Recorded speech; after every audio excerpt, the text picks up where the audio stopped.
Hello, hello, hello. You're listening to the MarkeThinkers Podcast. Let's take a journey into the world of digital marketing and discover innovative solutions, evocative ideas, and the latest updates in the digital marketing industry. We are your MarkeThinkers. My name is John. And I'm Carissa. So let's get the marketing started.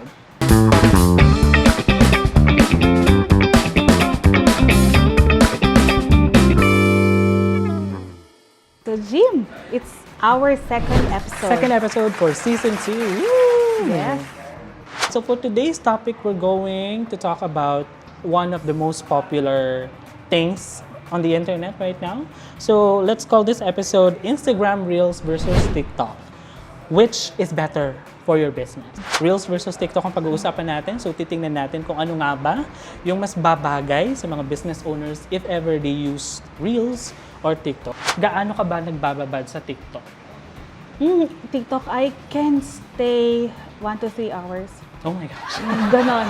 Hindi mo mamamalayan. Talaga, siguro kaya ko pa ng 5 hours. Ako, Never gumagamit ako ng ending. TikTok before I sleep. So, parang yun yung entertainment or pampatulog ko. Pero minsan, umaabot ako ng 1 or 2 hours without even realizing na ganun na. So, ganun siya ka-addictive. And nawawala yung sense of time kapag ginagamit mo siya. However, sa Reels, hindi pa ako ganun nakukuha. No. Kasi, first of all, hindi naman siya yung main feature ng Instagram. Part lang siya ng Instagram. It's still a photo sharing app. So, you still have other features na nagagamit aside from Reels and photos. With Reels, nagbababad ako if it's a dog video. Okay. Definitely. Kahit gaano katagal yan, basta dogs. I love dogs. So, yan. Basta na-entertain ako or it's about music or about any things that interest me. Napupunta ako sa Reels. Pero pag sa TikTok, kung ano na lang yung lumalabas, Yes. basta natatawa ako, yun na yun. Alam mo sa TikTok, parang wala kang mai-skip eh. Kahit hindi siya related sa'yo, talagang entertaining siya. Oo. And maganda yung algorithm nila kasi they understand what you want since ako talaga pinipili ko yung ayaw ko. Pinipindot ko yung not interested. Because the next time na mag-refresh, hindi na sila lumalabas. Okay, I should explore that. Hindi ko pa na-explore yun. Not interested. O baka hindi na nila alam. Kapag ayaw nyo yung video, click nyo lang not interested. So next time sa FYP nyo, lahat na lang na gusto nyo, yun yung lalabas. Okay, that's Alright. nice. So do you have some questions? Okay, let's start with our first question. What are the key features of Reels and TikTok? Okay. So there are major differences between the two in terms of their features, diba? So again, as I've said earlier, TikTok is a social media platform centered on video sharing. While si Instagram, it's originally a photo sharing app na nagkaroon lang ng Reels right after the popularity of TikTok. Yeah. So masasabi natin who copied one another, di ba? Pero hindi lang naman si Instagram yung gumawa nun. FB also had it. YouTube has one, Shorts, na naka-beta testing until now. Twitter also had it, but it was not so effective. Bigla na lang siya wala. So TikTok is still the best in the game. And TikTok is also yung mas preferred ng masa. Pero in terms of the features yun nga, sa TikTok, you can have a video from 15 seconds, 30, 60, even 3 to 5 minutes, depending on the creators. But on the Reels, you only have until 60 seconds. But both have the option na piliin mo yung music or yung audio na gagamitin mo. But sa TikTok kasi, madalas na ginagawa doon is yung mga dub. Yung dinadub or minamount ano nila yung mga dialogues wherein sa Reels kasi, it's more on the music. And binabagayan nila yung video nila dun sa music. So I think that's what sets them apart. Aesthetics ang IG. Yes. So why do you think nagkaroon ng long form video na si TikTok? Ano kaya yung reason behind that? I think nabasa ko yun nung nag-update sila na magkakaroon ng 3 to 5 para yung mga creators makapag-share sila ng mas valuable content na hindi constricted sa time. Kasi yung mga nag-share minsan ng story time sa TikTok, story time. inaabot sila ng part 5, part 10, part 20 kasi nakakat sila lagi. Sa sobrang haba ng kwento nila, they need so many parts to share their story. So ngayon, meron ng 3 to 5 minutes, baka sa isang video lang, matapos na nila yung story nila. Yes. And sometimes having part 1, part 2, part 3 annoys me. Kasi when I browsing yun, nagustuhan ko na yung part 1 or minsan nag-appear sa akin part 3. Gusto ko hanapin yung part 4, hindi naman siya lilitaw. You have to You have to scroll. check pa yung so kung maganda yung idea na ginawa nila na mas na pinahaba nila. No, ayoko din kasi nabibitin. Yung bigla na lang sasabihin na like more for part 2, like more for part 3. Ay, hindi ko na titingnan. Scroll na lang ako, bahala sila. Yes. So, good strategy yun ni TikTok. Mas ano naman yung difference nila from each other? Difference from each other. Definitely the audiences. Kasi kung makikita mo sa TikTok, mas masa siya. It's more for the general public. Whilst on the IG Reels, kasi not everyone likes using it or likes using Instagram in general.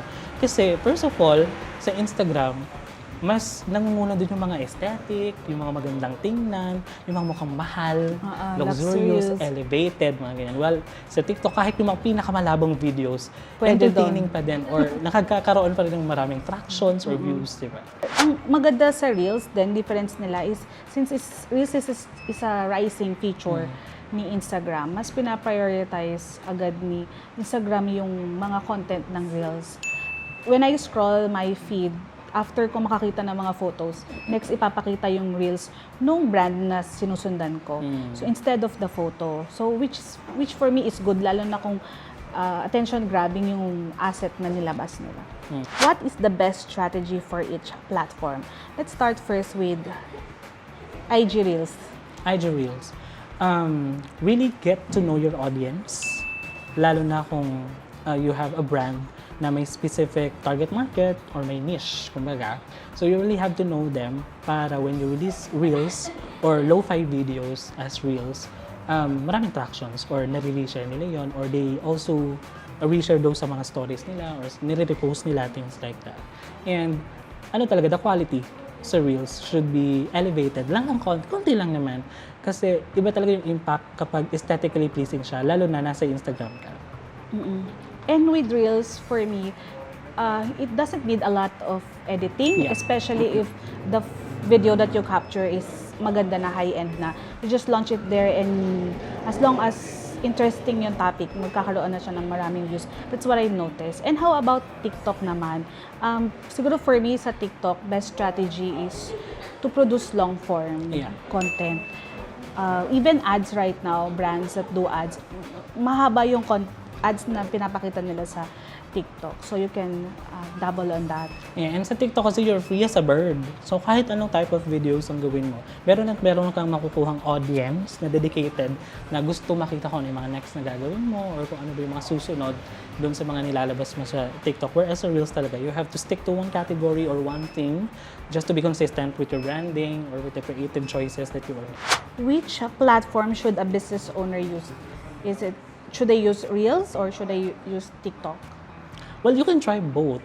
Pero you really have to know kung saan ka mas mag-excel and kung mas maraming reach sa tingin mo na magkakaroon. So kung sa TikTok kasi, you are free as a bird to do whatever you want sa TikTok. You can grab as many audiences as you can. While sa Reels talaga, you really have to know your brand first and then share with your audiences kung sino ka. So that's how you get specific audiences for your platforms. And kung magiging business-oriented ka na puro sale, I think it's not the best option na diretso ka agad ng TikTok or ng IG. You have to explore other options first before really resorting to TikTok or Reels kasi baka biglang mawala or biglang hindi na maging popular yung ganong feature. Baka magsawa yung mga tao na kaka-video, malay mo, the next time, ayaw na nila sa TikTok or sa Reels.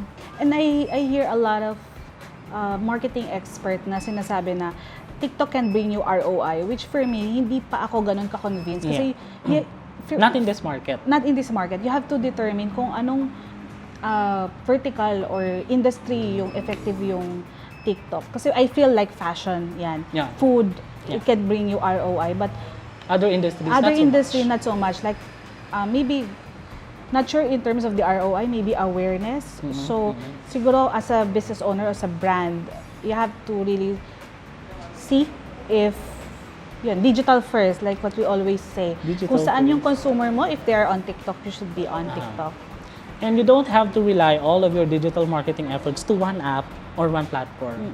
You really have to know your options and create a plan wherein if you don't succeed in this one platform, you always have a backup or backup plan. Do you advise getting, like, as a business owner, getting in those two? Like, just even a trial and error lang, like, maybe post na mga few videos and see what happens?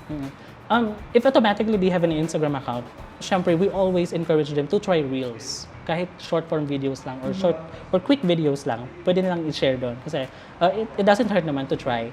Pero kung they really want to enter a platform kung saan popular yung video sharing, I always encourage them to join TikTok. Kaya meron tayong different strategies na pinapropose lagi sa mga partners natin in terms of kung gusto ba nilang mag-thrive sa Instagram or sa TikTok. But I always suggest sa mga businesses, kasi feel ko yung TikTok hindi na siya option.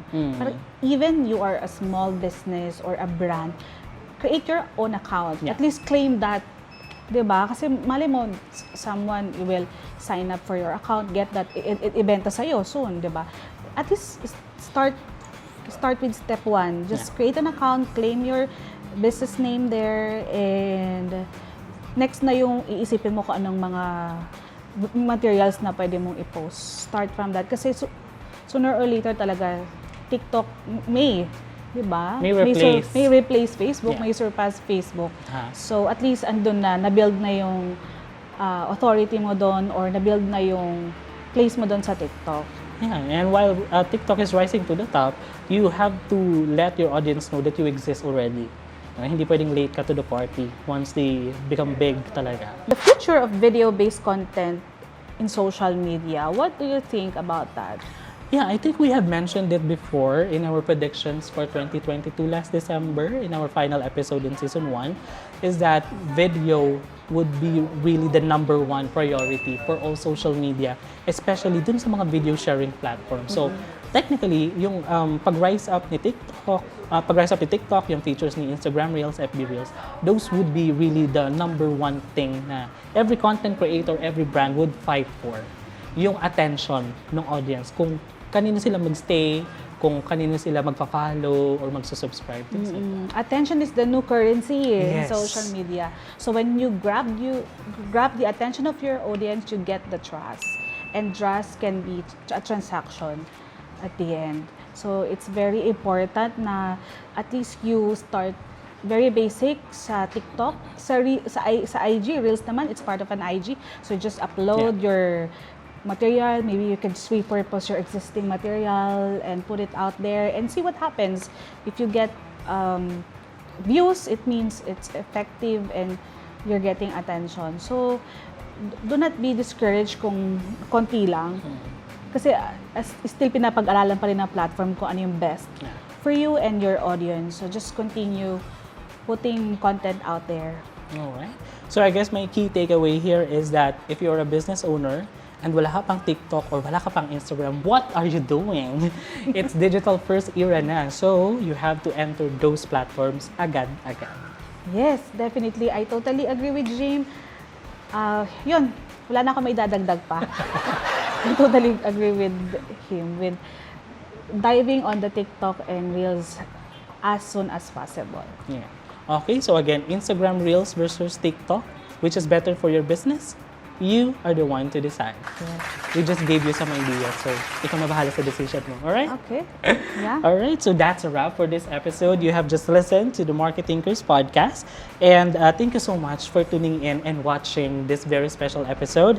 And I hope you're living with bits and pieces of new learnings from your MarkeThinkers. Again, my name is Jim. And I'm Carissa. And thank you for listening. We'll see you again next time. Goodbye. Bye.